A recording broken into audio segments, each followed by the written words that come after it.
Okay, so good afternoon from Puerto Rico. I want to go through the third part of the King of Cheaters, Tyson Fury. I want to shout out to my people from Puerto Rico, from Chicago and the United States, and my people, my family from Twitter. I would like to start this with saying that there's some things that we didn't took an account in the two fights. And in these two fights against Wilder, this guy cheated in the first fight. In the second fight, he cheated and was dirty as hell. You know, he might have been dirty in the first fight, but not even close to what he did in the second fight. So I just want to ask my friend to tell me what he did in the second fight. Go ahead. Violations: elbow, headbutting, shoulder. So again, that's okay. So you just saw Eddie Cotton saying what he did in the second fight, plus choking Deontay Wilder, tripping him because he knew Wilder didn't have no legs. Because in the second fight, he knew that Wilder wasn't 100%. He just knew it. At the time that the fight started, he saw that Wilder was not the same guy, even though Wilder had a couple of good shots and hit this guy with a couple of good shots. I think he hit this guy with the best shots of the first 10 rounds of the first fight, because he hit this guy with like 3 or 4 straight right hands, but he was weak. You know, he didn't have the strength to knock this guy out, and at the same time this guy was moving backwards and waiting for the shots. So it's not the same as when you caught somebody when he's not waiting for the shot.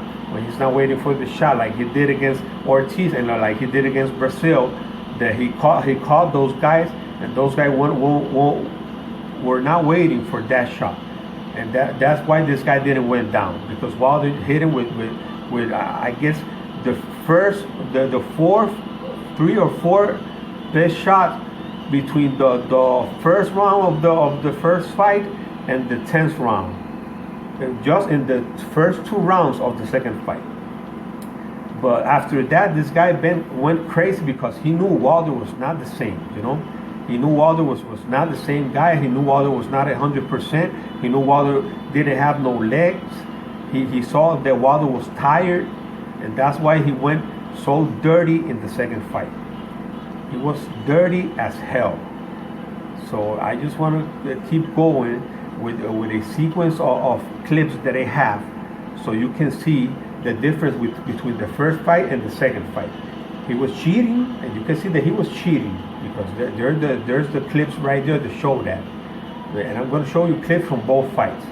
But he was dirty as hell, as I said before, in the second fight.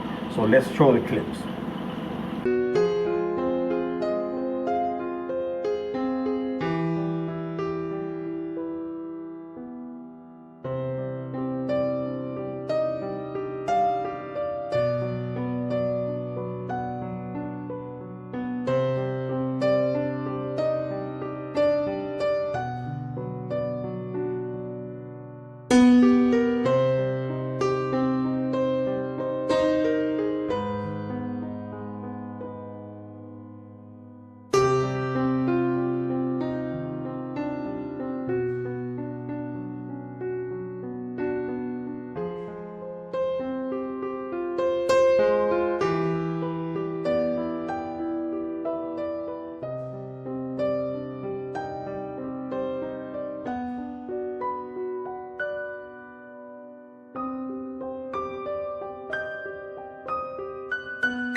Okay, so you just saw the clips from the first and second fight, and you saw how dirty this guy was.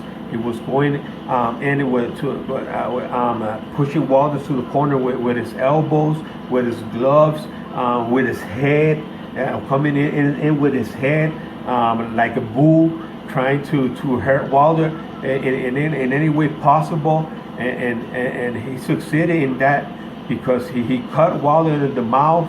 He hit Wilder, and Wilder was bleeding from the ear. We don't know if he had loaded gloves or not. Wilder's doctor said that he had to have something because a person with gloves, simple gloves, can't do that kind of damage, and much less this guy that can't hit.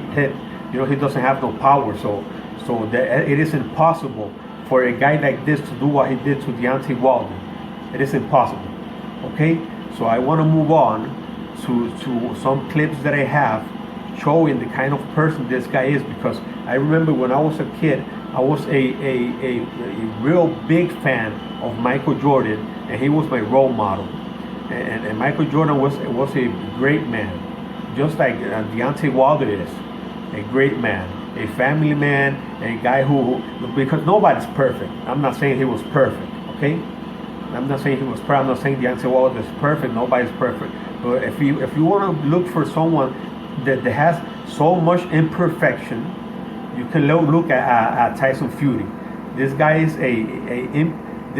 a garbage and one of the most dirtiest guys ever to be in sports, and people are supporting him. That is why we are living in the world that we are living today. That is why we have this plague that we have, because people like and love the bad things. They don't like good things in the world. And now I'm not preaching, like I said before, I'm not a Christian, but I know Bible. And the Bible talks about all of these things. The Bible talks about all of these things. People in the last days will call the good bad and the bad good. And that is what is happening now. So I want to show you some clips showing the kind of person this guy is, and the kind of person the people like. The majority of the people. So go ahead. All right. What's up, fight fans? We about to get into this bad situation with Tyson Fury. UK, your lineal cheat. It has been exposed that in 2015, during his suspension for a failed PED test, along with his cousin Hugo Fury, they had come up with this plan of trying to bribe a farmer out there in the UK by the name of Martin Carefoot with a $25,000 bribe that for his witness testimony to help to get them out of this investigation being conducted by UCAD due to the failed substance that was found in their system, nandrolone, by stating that he was the supplier of this uncastrated wild boar meat. Don't know what the hell that got to do with anything. Maybe these animals naturally produce the substance or something. But they went about getting a statement from him, having him to sign off on it, providing this over to the UCAD investigators, them accepting this, and Tyson Fury getting the suspension backdate and allowing him to return back in 2017. Now, this right here ultimately puts his career in jeopardy, and it is common for someone to lie under oath when there's money on the table. This is the issue when it comes to bribery. So you can't discount this person as not being trustworthy. It's common in court cases, period, to where you just don't treat these people as liars. You just look at the circumstances that laid at hand. Now, Tyson Fury fucked up coming into fights and, accumulating all this money and to not pay this guy, because Tyson Fury, I ain't give nobody a fucking penny when they ain't giving me some sacks of dope to go along with it. Tyson wanted some crack to go along with the money he was going to pay this farmer. He just didn't want to lie with it. He wanted a supply with it. And when it didn't come, Tyson Fury ignored it. And also, man, this could be a lot of other things coming from this. Could this be some of the backfiring of him getting rid of Ben Davison and coming over to America and finding a trainer to ultimately help him come up with the tactics and strategy of defeating Deontay Wilder, turning his back on his trainer, Ben Davison, and Davison probably having insider information about this farming situation, and then leaking this out to the publication out there, which ultimately probably reached out to this farmer, interviewed him, and had the farmer to reveal this. This is the problem when you got skeletons in your closet and you pull off disloyal shit. There's always others with information who you may think may not snitch, and they turn around, be the ones that break the plot, they break the secret, and reveal everything. Now we got to see where this goes. See what doors this open up. Does this open a new fresh investigation for UCOD? Do they go about opening new punishment for Tyson Fury? But this may be a long, drawn-out investigative process. This farmer's probably going to be brought back to the table to have it reopened and them investigating him thoroughly and possibly seeing what tactics Tyson Fury and them team come up. Already know they're going to try to come up with some blackmail shit. Other shits are going to go on with this one. But this is a super bad look for Tyson Fury when it comes down to whether or not he's a clean fighter or not. And, him coming over to America, pulling the wool over the idiots out here that buy into that shit, believe in these things rather than really researching and going into debt with him. And also when it comes down to this camp of who Tyson Fury has on his team, his team just looked different. Never seen his brother that's involved in his training camps, all these other people involved, Andy Lee and all these other cats. What type of schemes do these guys have up their sleeves that they're pulling? If they can pull this shit with a farmer, what's to say they wasn't pulling shit, rubbing shoulders and finding out the ways while being out here in America? And also being that this training camp wasn't in Detroit when he has a Detroit trainer, Sugar Hill. Why wasn't this training camp being held where Sugar Hill is based out of? Or if he's based in Detroit or whatnot, being a crunk established trainer. It's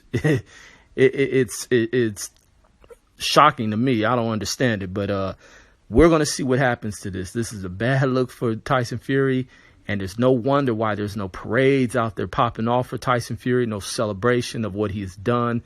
There's nothing but utter silence when it comes to Tyson Fury and his team, because something was brewing. They knew something was about to come and leak out. Why isn't anything? Why don't see him on these networks being interviewed, being praised like he was leading into this thing, like he was praised for getting up after being knocked out by Wilder? Why isn't nothing being celebrated with this guy? Because this is what they knew. And now it has been found. And man, this is going to be a long drawn out thing. It's a possibility they go through with this true ban of Tyson Fury from the sport. But this is not a good look. And this Tyson Fury already doesn't have any fans. He's probably lost those who try to cling around him. Bandwagon, nut hoppers, those type of fans. Yeah, they're probably gone now after they're hearing this shit. And every network is picking up on this. So you can't just think that some American thing, Wilder fanboy. There ain't none of that shit. We just true to the sport of boxing. We ain't with none of this dirty tactics shit. This is a man's sport. Man should come up fighting like man, standing on their feet, squaring up from the shoulders, not finding all type of tactics and tricks, or pulling over bullshit, bribery to low-wage farmers and things like that. But we'll see what comes up out of this one. You fans better wake the fuck up to who you cheer for. But that's all I got for this one. Catch you on the next one. Peace.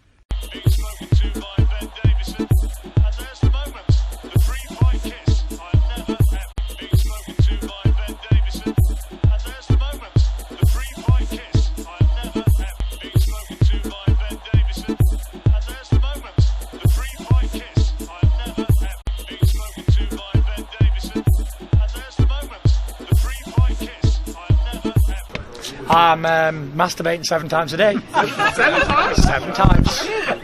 Keep me testosterone pumping. Pump it up. Don't you know? That's a lot. Yeah, listen. I gotta keep active and testosterone flowing for this fight. I'm masturbating 7 times a day. 7 times? 7 times. Keep me testosterone pumping. Pumping, pumping, pumping, pump it up. Don't you know? That's a lot. Yeah, listen. I gotta keep active and testosterone flowing for this fight. Okay, so you just saw the kind of person this guy is, okay? And this guy is the biggest and most dirty and most garbage man you could ever watch. And the people support him and attack Deontay Wilder in any way they can. How can this be happening in this world? But it is what it is, you know. So I just want to tell you, this is the third part. I may come with another one. It may take a couple of days, but you could be sure that I may come with another video. But before that, I want to make a video about Israel, because I haven't been talking about Israel for a long time, and I want to make a video about Israel. So I just want to thank the few people or the few subscribers that I have. If you like this video, subscribe to the channel, and God bless you all, and thanks a lot, and I'll see you later.